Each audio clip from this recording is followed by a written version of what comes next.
3, 2, 1, go.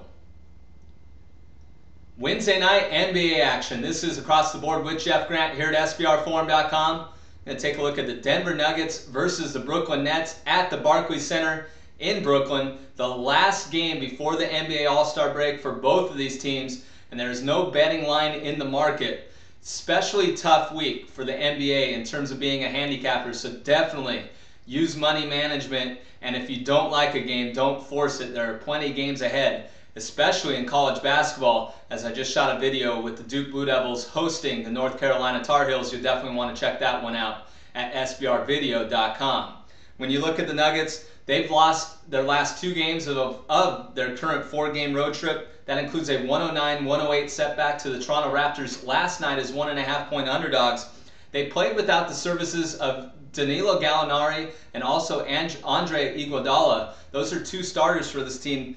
They combined for 30.6 points per game. Of course, Gallinari is the team's leading scorer. The Nuggets have managed to score 102 or more points in their last 12 games, and they've averaged 112.2 points per game, and they're winning 5 of the last 6 in this particular series. 11-17 on the road this year, 3-7 against the Eastern Conference. I attribute that bad record to the fact that the Nuggets played a lot of games on the road in the first third of the year.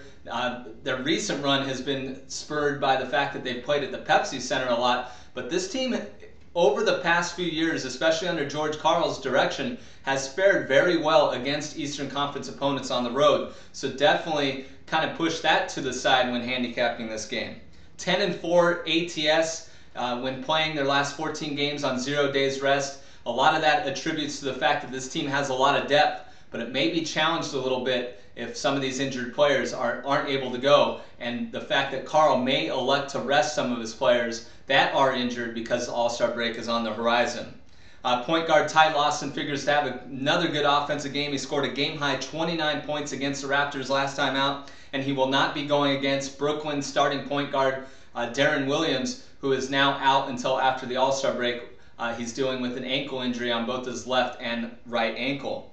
When you look at the Nets, they haven't won back-to-back games since a 3-game win streak from January 18th to the 23rd. They do come off one of their better wins of the 2012-13 NBA campaign, picking up an 89-84 overtime victory over the Indiana Pacers as 9-point road underdogs, and they've gone under the total in 4 of their last 5 contests. 16-8 under interim head coach PJ Carlesimo. The real key statistic angle to handicap in this game, at least from my perspective, is will the Nets be able to hold the Nuggets under 100 points? They are 24-7 this year when doing that. The fact is they've really struggled against top offensive teams, especially in the second half of the season. That is from game 42 and out. Of course, the All-Star break does not land at the middle portion of the season in the NBA. They are 0-3 straight up and against the spread when facing opponents that average 99-plus points since game 42 and out. It really comes down to the injuries here. I'm definitely going to pick the Denver Nuggets in this one. Iguodala, I could see him not playing. Gallinari, I'm expecting back. He was just dealing with an illness. I expect him to be back on the floor. And also JaVale McGee left the second half of last night's game against the Raptors with a shin injury. All 3 of those players are listed as questionable, but there is no betting line in the market. So for the sake of the video, I'm going to elect to pick the Denver Nuggets plus the points. Whatever they are listed as a road underdog here, I would not play them as a road favorite. But pick the Denver Nuggets versus the Brooklyn Nets at the Barclays Center on Wednesday night. This has been another edition of Across the Board with Jeff Grant here at SBRforum.com. For any further information on this game, especially the injuries, follow me on Twitter at JeffGrantSports. Cut.